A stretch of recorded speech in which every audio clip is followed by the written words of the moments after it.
안녕. 우리 친구들 너무 반갑습니다. 어떻게 한 주간 잘 지내셨나요? 드디어 다음 주면 이제 대면 예배로 우리 친구들의 모습을 함께 보면서 예배를 드리게 되었습니다. 정말 기대되고 정말 기다려집니다. 건강한 모습으로 한 주간 잘 지내셨다가 우리 다음 주에는 꼭 함께 예배 드릴 수 있기를 기도드리겠습니다. 우리 함께 찬양 드릴게요.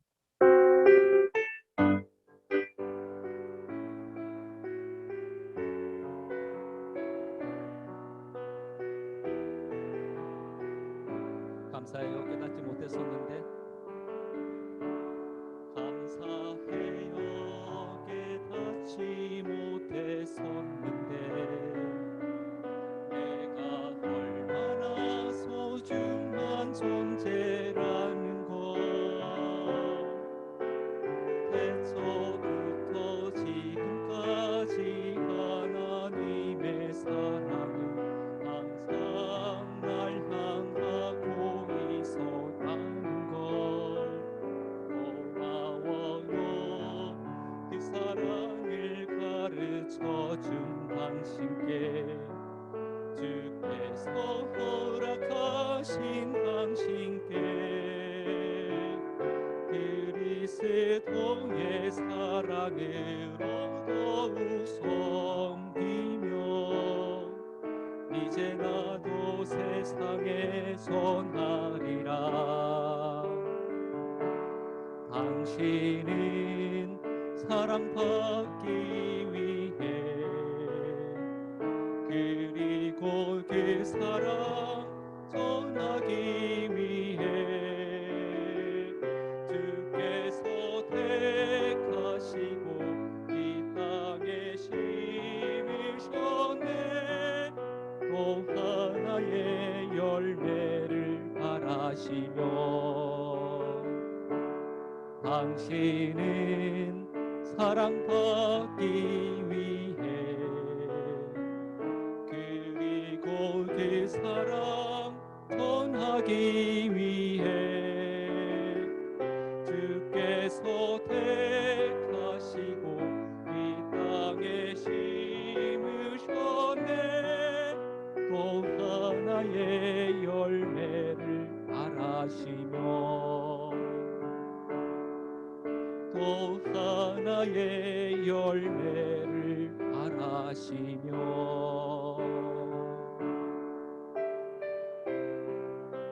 이 시간 오실 성령님을 우리 함께 찬양 드리도록 하겠습니다. 우리 지금 성령님을 환영합니다.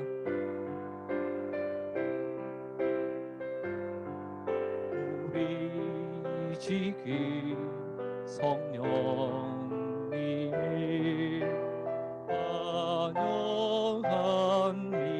환영합니다. 내 맘에 지금 찾아오셔서 말씀해 주세요.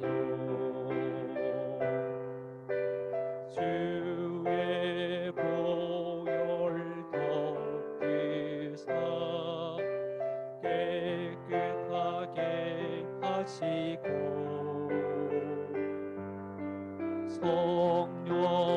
성령님의 능력으로 새롭게 하소서.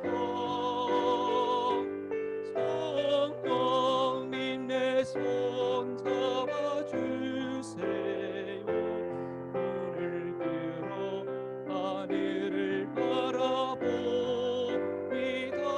환한 미소로 나를 안으사 주의 빛 비추게 하소서. 성령님 내 손 잡아주세요. 눈을 들어 하늘을 바라봅니다. 환한 미소로 나를 안으사 주의 빛 비추게 하소서. 우리 시간 사도신경으로 우리의 신앙을 고백하겠습니다. 나는 전능하신 아버지 하나님, 천지의 창조주를 믿습니다. 나는 그의 유일하신 아들 우리 주 예수 그리스도를 믿습니다. 그는 성령으로 잉태되어 동정녀 마리아에게서 나시고 본디오 빌라도에게 고난을 받아 십자가에 못 박혀 죽으시고 장사된 지 사흘 만에 죽은 자 가운데서 다시 살아나셨으며 하늘에 오르시어 전능하신 아버지 하나님 우편에 앉아 계시다가 거기로부터 살아있는 자와 죽은 자를 심판하러 오십니다. 나는 성령을 믿으며 거룩한 공교회와 성도의 교제와 죄를 용서받는 것과 몸의 부활과 영생을 믿습니다. 아멘. 참 좋으신 아버지 하나님, 은혜와 사랑을 감사합니다. 우리를 죄에서 구원하시려고 이 땅에 독생자 예수 그리스도를 보내주심에 감사합니다. 다음 주부터 중등부 대면 예배가 시작됨을 감사합니다. 다 함께 모여 예배드리기에 부족함이 없도록 우리들의 모든 여건을 인도하여 주시옵소서. 익숙함에 빠져 게임과 미디어에만 많은 시간을 낭비해도 깨닫지 못함을 용서하여 주옵소서.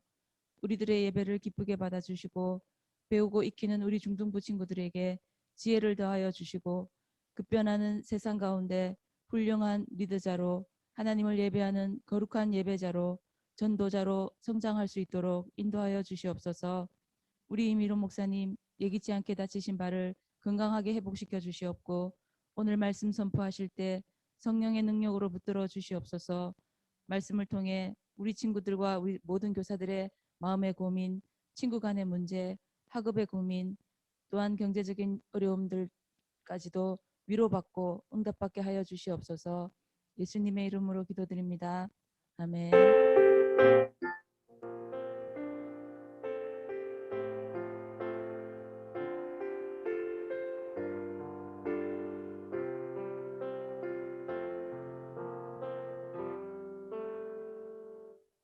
여러분 반갑습니다.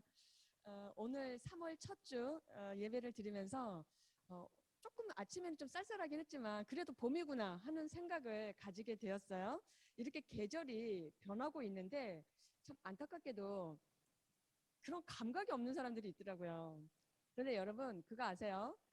계절의 변화를 못 느끼는 사람들은요 정서적으로 건강한 사람이 아니래요. 내가 그런가? 한번 생각해 보세요. 이런 사람은 계절의 변화를 딱 두 가지로만 표현한답니다. 뭘까요? 춥다, 덥다. 이거밖에는 없다는 거예요. 꽃이 피었는지, 시원한 바람이 불고 있는지, 아니면 단풍이 들고 낙엽이 떨어지는지, 아니면 겨울이 되어서 얼음이 꽁꽁 얼어서 어떡하지? 여러분 이런 자연에 대한 우리가 반응을 할 줄 알아야 되는데 만약에 그렇지 않다. 그러면 우리 마음이요. 삭막해진 거래요. 하나님은 봄과 여름과 가을과 이 겨울이라는 자연의 이 변화를 우리에게 허락해 주셨죠. 왜 그러실까요? 하나님 당신이 살아계심을 보여주시는 거예요. 여러분 한번 생각해 보세요. 누가 아무리 능력이 있다 해도 꽃 한 송이를 피울 수 있겠어요. 그리고요. 정말 이 가을이 되죠. 멋있는 단풍 누가 들게 하겠어요. 또 여러분 또 대단한 거 있죠. 겨울이 되면 우리 부산 지역은 그런 날이 별로 없지만 저 하늘에서 그 기가 막힌 눈을 내리게 할 사람이 누가 있겠어요. 하나님만이 하실 수 있는 능력이라는 것이죠.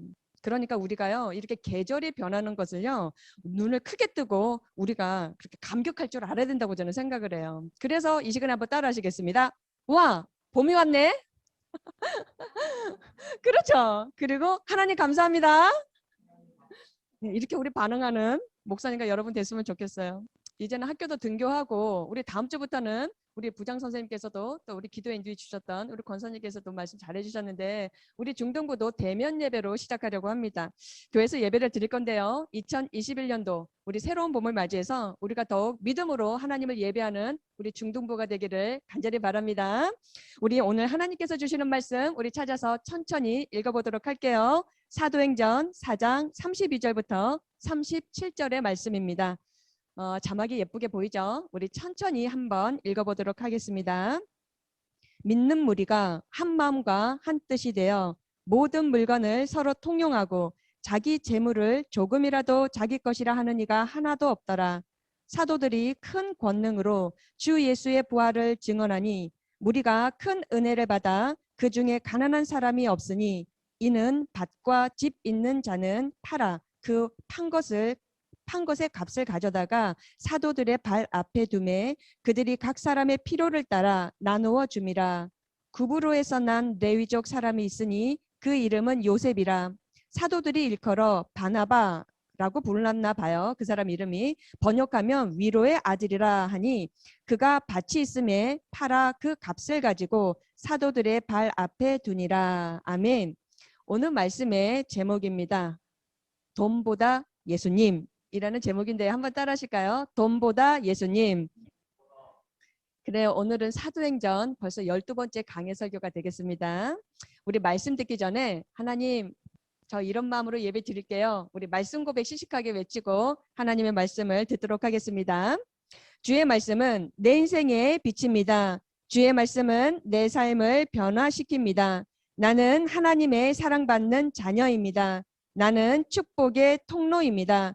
오늘도 주의 말씀에 내 마음의 문을 엽니다. 말씀하여 주옵소서. 듣고 깨닫고 말씀대로 살겠습니다. 아멘. 그래요. 여러분에게 질문 하나 드릴게요. 여러분은 솔직히 사마귀, 특히 중학교 1학년 친구들 목사님이 이 단어 얘기할 때 잘 알아맞혔죠? 이제 사탄, 마귀, 귀신 진짜 있다고 믿습니까? 다시 한번 물어볼게요. 사마귀, 사탄, 마귀, 귀신이라는 이 악한 존재, 악한 영들의 존재가 있다는 사실을 여러분 진짜 믿습니까? 여러분 확실히 믿으세요. 반드시 존재합니다. 성경을 읽어봐도 알 수 있고요. 무엇보다도 지금도요. 이 귀신에 들려서 고통받고 있는 사람들이 얼마나 많은지 몰라요. 사실은 지난주에요. 목사님이 어떻게 하다가 두 사람에게 연락을 받게 되었어요. 한 사람은 귀신의 소리를 듣는다는 거예요. 어떤 자매였는데 어떤 소리를 듣느냐라고 목사님이 물어봤더니 엄마 아빠가 곧 죽는다 라고 얘기를 한다는 거예요. 이 자매가 얼마나 두려웠겠어요. 대학교 4학년밖에 안 됐는데. 그래서 너무 무섭고 떨리고 잠을 못 자서 목사님 보고 한번 만나달라고 연락이 왔어요. 그리고 이틀 후에 어떤 자매는요.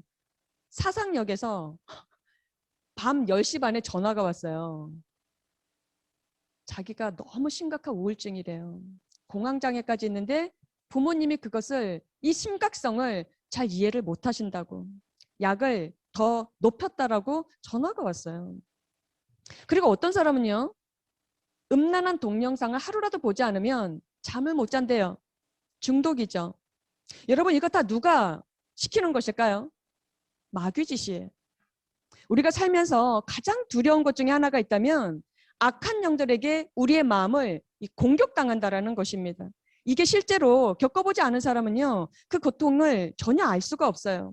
굉장히 충격적인 일들이 많거든요. 그런데 생각해 보니까요. 더 충격적인 것이 있더라고요. 그게 뭘까요? 예수님의 십자가와 이 부활 사건.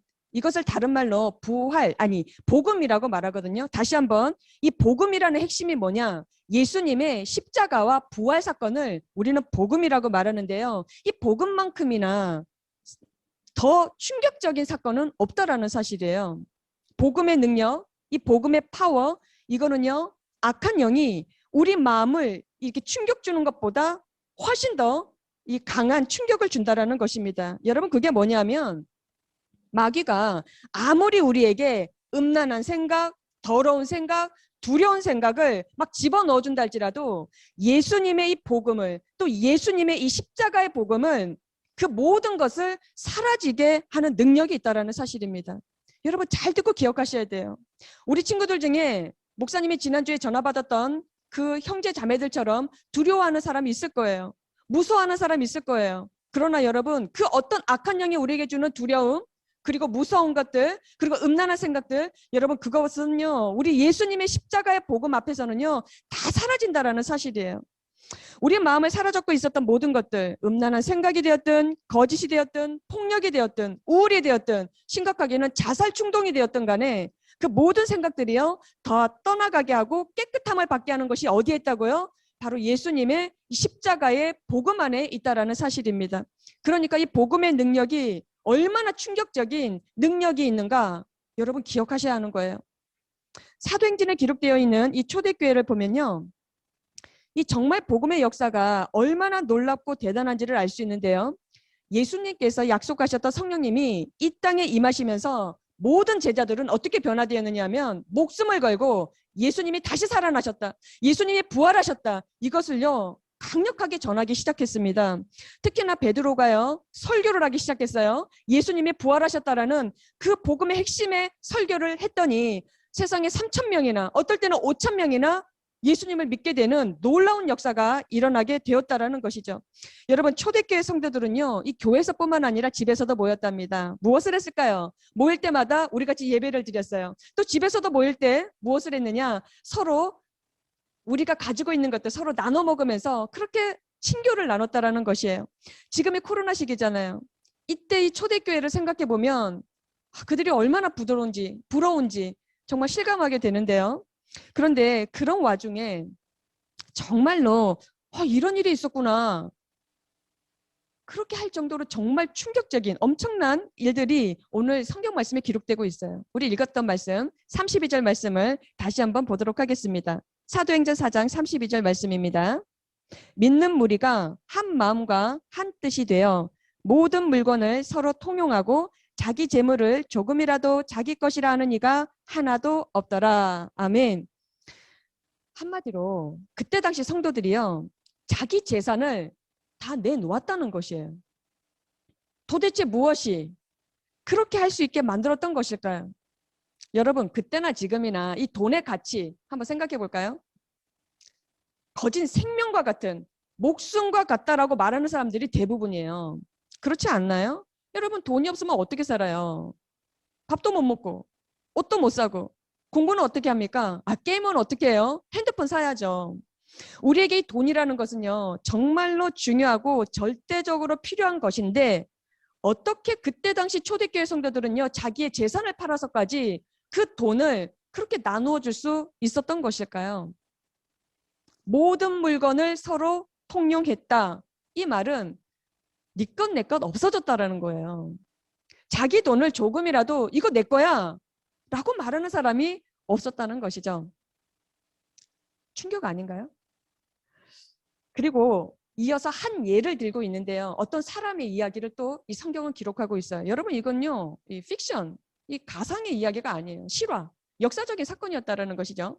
성경은 그 이름을 바나바라고 소개하고 있습니다. 본래 이름은 요셉이었는데요. 그때 당시 사람들은요. 이 사람을 바나바라고 불렀대요. 뜻이 무엇이었느냐? 위로할 줄 아는 사람이었답니다. 이름 참 부드럽고 멋있죠? 이 바나바라는 사람을 어떻게 소개하고 있느냐면 그 사람에게 밭이 있었던 모양이에요. 좀 부자였던 모양입니다. 다른 말로 부동산이 있었다라는 것이죠. 그 밭을 팔아서 가난한 성도들에게 나눠주려고 그 돈을 교회에 헌금했다, 바쳤다라는 거예요. 놀라운 일이죠. 모든 물건을 서로 통용하고 자기 재물을 조금이라도 자기 것이라 하는 이가 하나도 없었더라 라고 성경은 기록하고 있는데 이것은 한마디로 기적이라는 것입니다. 여러분 이것은요. 복음의 능력이 아니고서는 절대로 일어날 수 없는 일이에요. 초대교회가 성령으로 충만했다라고 하는 결정적인 증거라는 사실이에요. 교회에서 이런 말 우리 자주 듣지 않나요? 저 은혜 받았습니다. 사랑하고 축복합니다. 말만 그렇게 하지 않았다라는 거예요. 그대로 살았다라는 것입니다. 십자가의 복음이 아니고서는 도저히 내 돈을 내 가진 어떤 것을 거저 나눠줄 수 없는데 그럴 수도 없는 사건이 그때 당시는 일어났다라는 사실이에요. 여러분 혹시 아는지 모르겠는데요.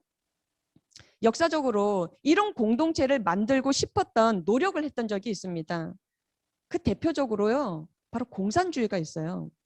공산주의자들은요. 자신들이 이 빈부의 격차를 해결할 수 있다라면서 수많은 지식인들과 가난한 자들을 막 끌어모으기 시작했어요. 전 지구상에요. 이 공산주의가요. 반 정도 이렇게 물들어갔었던 역사적인 사실이 있습니다. 그러나 이 가난의 문제는요, 어떤 폭력이나 어떤 혁명 이걸로 이루어질 수 없다라는 것이죠. 여러분, 많이 가진 자들에게 강압적으로 돈을 다 내게 해서 가난한 자들에게 나눠준다 할지라도 가난의 문제가 해결되지 않는 거 아시죠? 공산주의가 얼마나 거짓이었고 허구였는지 결국 완전하게 실패하고 말았습니다. 초대교회는 이 공산주의하고 달랐어요. 오늘 목사님의 설교를 잘못 듣게 되면 여러분들이 이렇게 오해할 수도 있겠는데요. 어머, 지금 내가 갖고 있는 이 조금도 안 되는 이 지갑에 있는 돈 다 털어서 교회에 헌금하라는 얘기인가? Don't worry. 걱정하지 마세요. 초대교회 성도들이요, 자기의 재산을 얼마든지 내놓을 수 있었던 것은요, 철저하게 자발적인 행동이었어요. 강제적으로 뺏은 것도 아니었고 하나님께서 그렇게 하라고 하시는 적도 없었어요. 마음에서 우러나왔던 것이죠. 아, 나누고 싶다. 아, 정말 내가 섬기고 싶다. 그런 마음이 들었던 것입니다. 나보다 가난한 사람이 보였고 나보다 힘든 사람이 보였었던 것뿐이에요. 나누어 주다 보니까 생각지도 못한 이 기쁨이 너무 더 커지기 시작한 것이죠. 그런데 여기서요, 참 신기한 일이 있더라고요. 돈이 있었던, 그야말로 이 부자라고 하는 이 사람들만 은혜를 받았던 것이 아니었어요. 여러분, 너무 가난해서 먹을 것이 없었던 사람들의 입장에서 한번 생각해 봅시다. 어차피 나에게 돈을 준다는데, 어차피 나에게 뭔가 가진 자들이 좀 나눠주겠다는데 더 가지고 싶지 않았을까요? 더 배부르게 먹고 싶지 않았을까요? 그래서 더 많이 가지려고 하지 않았을까요? 너무나 없으면 한이 맺힐 수도 있잖아요. 목사님이 유학 때 너무 가난하게 지내봐서 그 마음을 조금 이해할 수는 있어요. 그래서 부자들이 먹을 것을 준다 했을 때, 돈을 준다 했을 때 서로 자기가 더 많이 가지려고 막 아우성대고 달라들었다면 얼마나 교회가 지옥 같았을까 한번 생각해 보세요. 싸우고 난리도 아니었겠죠. 그런데요, 부자들이 자기가 가지고 있었던 것을 이렇게 나눠주고 베풀고 하는 모습을 보면서 이 가난한 자들이 볼 때 너무 감동을 받게 된 거예요. 너무 감사했던 거예요. 그래서 어떻게 했을까요? 자신들에게 꼭 필요한 것만, 자신에게 필요한 양만 가져가게 되었다라는 것이죠. 여러분, 이것이 가능할 수 있었던 것은요, 십자가의 능력으로만, 그분의 사랑으로만 가능할 수 있었다라는 것입니다. 만약에 너도 나도 할 것 없이 더 많이 가지겠다고 아우성됐었다면, 아까 바나바 있었죠. 자기 재산, 자기 밭을 팔아서 냈었던 이런 부자의 마음이 어땠을까요? 아, 진짜 지옥 같다. 아, 내가 괜히 했나? 후회하지 않았을까요? 그러나 전혀 그러지 않았던 이유가 있었어요. 그들에게 뭔가가 변화가 있었기 때문이었습니다. 우리 말씀 한 구절 다시 확인하겠습니다. 사도행전 4장 33절의 말씀이에요. 사도들이 큰 권능으로 주 예수의 부활을 증언하니 무리가 큰 은혜를 받아 라고 얘기했어요. 베드로와 요한, 그리고 그때 당시 예수님을 믿었다라고 하는 제자들이, 이 성도들이 예수님의 부활을 증거했더니 무리들이, 말하자면 수많은 사람들이 무엇을 받았다고 합니까? 큰 은혜를 받았다라는 것이에요. 여러분, 은혜를 받았다라는 말은요, 기적과 같은 삶을 산다라는 말과 동일합니다. 다시, 은혜를 받았다라는 말은 기적 같은 삶을 산다라는 뜻이에요. 여러분, 은혜가 있는 삶과 은혜가 없는 삶은요, 천지 차이예요. 은혜는 하나님이 주시는 선물이거든요. 하나님은 우리에게 은혜를 주셔서 우리 힘으로는 도저히 할 수 없는 그것을 하게 하시는 거예요. 목사님 한번 생각해 봤습니다. 용서하는 것 우리 힘으로 가능할까요? 안 돼요. 여러분, 우리가 정말로 사랑하는 것 우리 힘으로 할 수 있습니까? 불가능해요. 내 돈을 남에게 거저 나눠주는 것 여러분, 우리 힘으로는요 정말 못해요. 하나님의 은혜가 아니면 우리는 남을 위해서 살 수 없는 사실은 이기적인 존재거든요. 오늘 말씀의 제목 여러분 기억하십니까? 돈보다 예수님. 목사님이 왜 이 제목을 지었는 줄 아세요? 먼저 목사님 자신에게 한번 물어보려고요.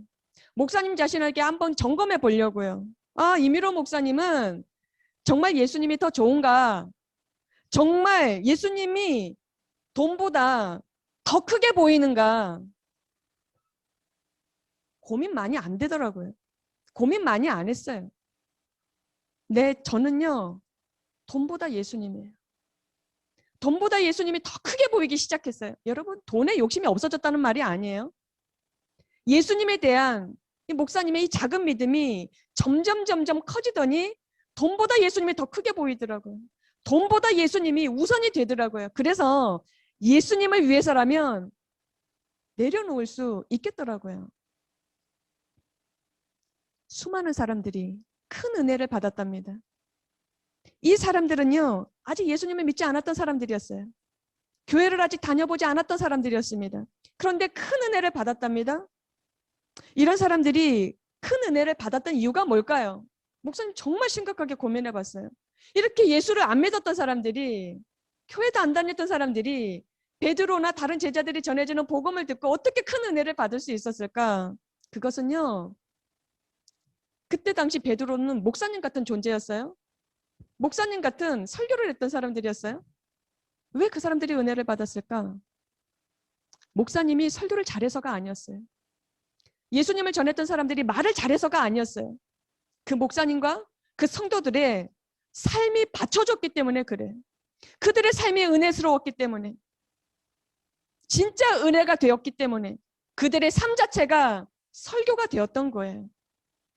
지금 코로나를 핑계대고 있지만 우리 코로나 전에도요, 요즘은 전도 안 된다고, 힘들다고, 어렵다고 이런 말 우리 많이 하지 않았습니까? 근데 그 이유는요, 우리 그리스도인들의 삶에서 십자가의 능력이 나타나지 않기 때문은 아닐까 하는 생각을 지울 수가 없어요. 아무리 봐도 예수님 믿는 것 같이 안 보이는데 그냥 말만 하고 설교만 하는 거예요. 교회 오세요. 예수 한번 믿어보세요. 그러니까 정말 전도가 어려운 것이 아닐까.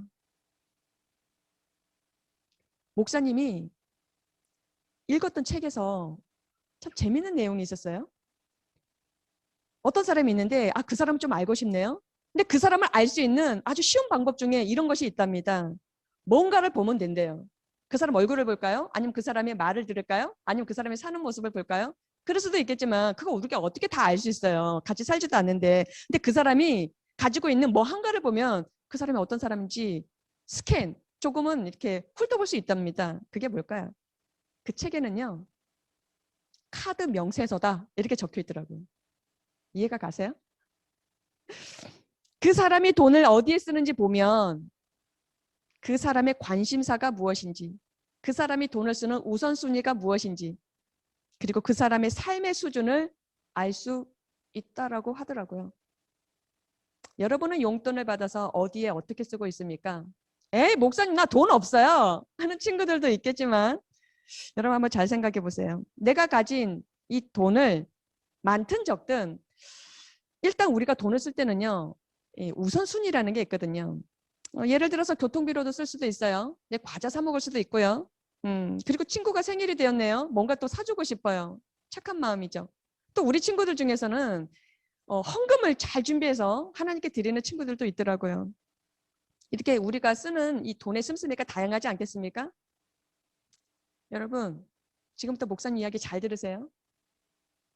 우리가 정말 예수님을 믿는다고 할 때, 예수님이 정말 나의 주님이 되셨고 주인이 되셨고 우리의 구원자가 되셨다라고 한다면 우리는 드디어 돈에 대해서 제정신이 돌아온 것입니다.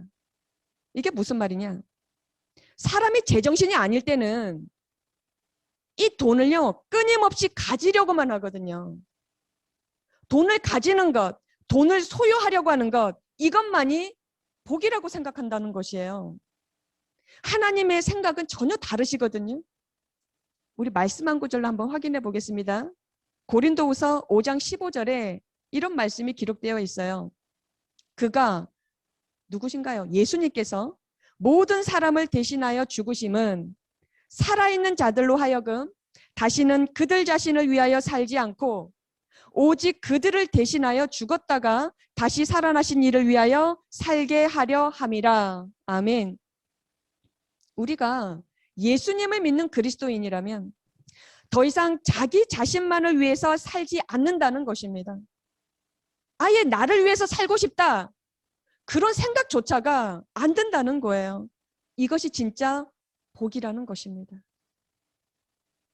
예수님은 어떤 분이셨죠? 예수님은 자기 자신을 위해서 살았던 분이 아니셨어요. 하나님도 그러셨잖아요. 저와 여러분을 위해서 하나밖에 없는 독생자 예수님을 버리셨어요. 십자가에서. 예수님은 십자가를 지시면서 행복하셨어요. 하나님은 자기 아들을 버리시면서 행복해 하셨어요. 이게 말이나 돼요? 마찬가지로 우리가 그 예수님을 믿을 때, 그 하나님의 사랑을 체험할 때 우리는 진짜 행복해지는 거예요. 그런 존재로 우리는 태어난 사람들입니다. 이것이 우리가 모르고 있었던 진리 중에 진리인 것이죠. 우리가 자꾸만 내 것 하면서 소유하려고만 할 때는 지옥이에요. 그런데 나눠주고 베풀어주면 그때서야 진짜 천국 같은 행복을 우리가 맛보게 된다는 사실이에요. 누군가가 목사님에게 이렇게 묻더라고요. 욕심, 이 탐심, 이 유혹인데 이 유혹에서 벗어나려면 어떻게 해야 됩니까? 너무 중요한 질문을 한 거예요. 참 좋은 질문이에요. 욕심, 이 탐심을 어떻게 하면 우리가 버릴 수 있을까? 옛날 중세 때는요, 이런 탐심을 없애기 위해서는 다 산속에 있는 수도원에 들어가야 되는 줄만 알았어요. 그런데요, 그것은 해결책이 아니었습니다. 수도원에 들어간다고, 저 산속에 있는 절에 들어가서 무소유로 살아간다고 탐심이 없어지느냐? 부분적으로 무소유를, 그러니까 아무것도 소유하지 않는 이 무소유, 이것을 주장하면서 탐심은 조금 해결됐을리는 모르겠어요. 그러나요, 여러분, 그 사람들이요, 생각지도 못했던 엄청난 실수를 하나 한 것이 있습니다. 무소유로 자랑할 것이 아니라 베풀어 줄 수 있는 기회를 놓쳤다라는 것이. 이해가 가세요? 여러분 꼭 기억하세요. 탐심의 반대는 무소유가 아니에요. 진정한 탐심의 반대는 베풀어 주는 거예요. 나눠주는 거예요. 그것이 진정한 탐심을 물리칠 수 있는 유일한 방법이에요. 하나님께서 여러분에게 원하시는 삶이 바로 이 나누어 주는 삶이 되기를 원하신다라는 사실이에요. 내가 부자가 되었네? 어떻게 해야 된다? 그것을 더 어려운 자들과 함께 나누라고 하시는 하나님의 뜻이겠어요. 나보다 더 힘든 사람들이 보이고 또 마음이 가서 내가 있는 두 개를 하나 나눌 수 있는 그 삶을 하나님은 우리에게 살기를 원하신다라는 사실이에요. 그것이 초대교회가 누렸던 축복이었습니다. 진짜 행복은 예수님의 마음을 품고 우리가 가진 것을 필요한 사람들에게 나눠줄 때 찾아온다라는 사실을 여러분 꼭 기억하시길 바라요. 오늘 말씀의 제목 한 번 더 따라해 보실까요? 돈보다 예수님. 돈보다 예수님. 그래서 우리는요, 오늘부터 이런 목표 하나 세웠으면 좋겠습니다. 한번 따라해 보십시다. 주면서 살자. 그래요. 주면서 살자. 아멘. 다른 사람에게요, 주고 나누고 베풀고 이것이 정말 즐겁고 행복하다면, 한 번 더 말씀드릴까요? 남들에게 주고 나누고 베풀고 섬기는 것이 진짜 행복하고 즐겁다고 생각한다면 여러분 우리에게는요, 늘 만족함이 있을 거예요. 왠 줄 아세요? 우리가 주고 나누고 베풀고 섬길 수 있는 뭔가가 항상 있기 때문에, 있게 하실 것이기 때문에, 하나님께서 부어주실 것이기 때문에 우리는 더 행복하고 더 즐거울 수 있기, 그런 삶을 살 수 있다는 사실이에요. 여러분은 정말로 행복해지기 원하십니까? 우리 청소년들이요, 이 질문을 심각하게 생각하시면서 공부하셔야 돼요. 정말로 여러분 행복해지기를 원하십니까? 그러면 공부하는 것도 누군가의 삶을 섬기고 베풀고 나눠주기 위해서 공부 열심히 하시길 바랍니다. 우리가 예배 드리는 거 왜 열심히 할까요? 나만 복받기 위해서일까요? 나만 부자 되기 위해서일까요? 하나님께서 우리에게 원하시는 삶, 주고 나누고 베풀고 섬기는 삶이 진짜 행복이란다. 예수님은 십자가에서 생명까지 주셨잖아요. 그 은혜를 깨달아서 우리가 새봄을 맞이할 때 우리 주변을 돌아보고 마음의 여유를 가져서 우리가 나눌 사람이 누구인가, 베풀 사람이 누구인가, 또 마땅히 하나님께 드려야 될 헌금도 준비해서 우리 다음 주에 반갑게 만나도록 합시다. 우리 이 시간 하나님 앞에 기도드리겠습니다. 고맙고 감사하신 하나님, 은혜에 감사합니다. 예수님보다 더 큰 것이 이 세상에 있을까? 우리 하나님의 사랑보다 더 소중하고 중요한 것이 있을까? 생각해 보게 하는 오늘의 하나님 주신 말씀이었습니다. 하나님, 오늘 말씀의 제목을 우리 오랫동안 기억하길 원합니다. 돈보다 예수님. 돈이 하찮다는 것이 아니라 돈을 그냥 우리가 마음대로, 아니 우리가 이것을 그냥 내 것은 아무것도 아니고 다른 사람에게 다 주자는 것이 아니라 하나님께서 기뻐하시는 방법대로, 하나님께서 보여주시는 어려운 대상이 우리도 보여서 우리가 가진 것을 마음으로, 사랑으로, 물질로 가진 것을 나눌 줄 아는 그런 마음이 풍성하고 따뜻한 우리 모든 중등부 친구들과 선생님 그리고 목사님 되기를 원합니다. 하나님, 우리 가운데 말은 못하지만 어려워하고 있는 친구들이 많습니다. 홀로 있거나 또 여러 가지 형편으로 눈물 짓고 있는 친구들도 있고 악한 영에게 시달려 있는 친구들도 있습니다. 하나님, 이 시간 주님께서 직접 찾아가 주셔서 주님께서 우리에게 생명까지 십자가에서 다 내어주셨던 것처럼 우리도 주님의 마음을 품고 우리가 할 수 있는 만큼 따뜻한 마음을 전할 줄 아는 우리 모든 중등부 공동체 우리 친구들과 선생님 되게 하여 주시옵소서. 하나님, 이 시간에 또 마음으로 정성껏 우리 각자 가정에서 예배를 드리며 주님 앞에 이 헌금을 드려야지 하고 결심하는 친구들이 있습니다. 그 헌금 위에 우리 하나님께서 은혜의 복을 더하여 주셔서 우리 친구들이 평생에 물질의 어려움을 겪지 아니하고 많은 이들에게 나눠주며 섬길 때 하나님의 사랑이 더 증거될 수 있도록 은혜에 은혜를 더하여 주시옵소서. 이제는 우리 주 예수 그리스도의 은혜와 하나님 아버지의 극진하신 사랑하심과 성령 하나님, 오늘도 우리 말씀을 깨닫게 하시는 역사가 우리 가운데 정말로 이 세상 그 어떤 것보다 예수님이 더 소중하고 예수님이 더 존귀해서 예수님의 마음을 품고 예수님이 하셨던 그 나눠주는 삶, 섬기는 삶, 베푸는 삶을 살겠다고 결단하는 사랑하는 모든 친구들과 우리 존경하는 선생님들 머리 위에 이제로부터 영원토록 함께 하실지어다. 아멘.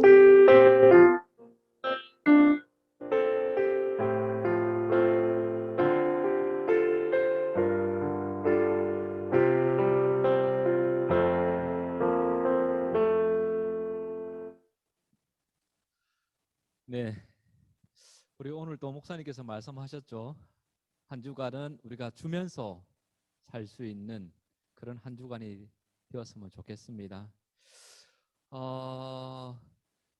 지난주 우리 4인 퀴즈 정답자는 11명입니다. 11명. 우리 자막은 나가고 있을 겁니다. 서정이, 만영이, 혜영이, 영은이, 채진이, 하은이, 세빈이, 진건이, 정호, 동현이, 예, 이상입니다. 자, 그리고 이번 주 4인 퀴즈, 자, 문제 나가도록 하겠습니다. 초대교회 성도들이 예수님의 부활을 증거했을 때 수많은 사람들이 큰 은혜를 받게 되었습니다. 그들에게 일어났던 큰 변화는 무엇인가요? 1번, 하루 종일 교회에서 기도만 했다. 2번, 부자들은 더 큰 부자가 되었다. 3번, 모든 물건과 돈을 서로 나누어 가졌다. 네. 그리고 두 번째 문제. 네, 오늘 말씀의 제목은 무엇인가요? 오늘 목사님께서 한 5번 정도 이렇게 우리 친구들에게 말씀하신 것 같아요. 자, 우리 정답을 하는 친구들은 각순 선생님께 1시간 이내 정답을 제출해 주시면 고맙겠습니다. 그리고 광고 드리도록 하겠습니다. 이제 대면 예배가 다음 주부터 실시됩니다. 우리 친구들 너무 기대되고요. 정말 건강한 모습으로 우리 한 주간 잘 지내셨다가 우리 이 시간, 이 장소에서 함께 예배 드리기를 간곡히 기도하겠습니다. 우리 친구들 꼭 기대하시고 늦지 않도록. 우리 중등부 예배 시간은 11시인 거 아시죠? 하지만 한 10분 정도 일찍 오셔가지고 먼저 자리에 앉으셔서 기도하시면서 예배 준비하시면 고맙겠습니다. 그리고 우리가 다음 주 대면 예배 이후에 2월 달란트 잔치 시상을 하도록 하겠습니다. 네, 참고해 주시면 고맙겠습니다. 네, 이상입니다. 우리 친구들 한 주간 잘 지내시고 또 건강한 모습으로 해서 다음 주에는 우리가 함께 예배 드릴 수 있도록 그렇게 하겠습니다. 우리 친구들 안녕.